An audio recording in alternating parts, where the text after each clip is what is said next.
Hi, my name is Dave Andrews. Today I'm going to show you how to use S-Video on an NVIDIA Graphics card.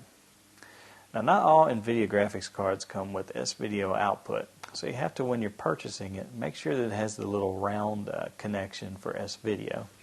Because an S-Video cable, like the one I have here, has a round connection. I'm going to plug it into my laptop, which is using an NVIDIA card, and does have an S-Video output.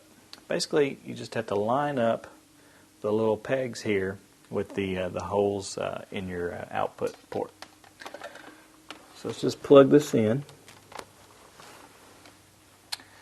And now on a laptop, you might not have to do this on a desktop, but on a laptop, you have to hold down the function key and then click on the little icon. It's on my F4 key. It looks kind of like a monitor.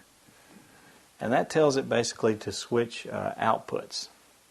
So now if I were to then go to the television or whatever that I had the S-Video plugged into, it would be showing a copy of my screen on that television.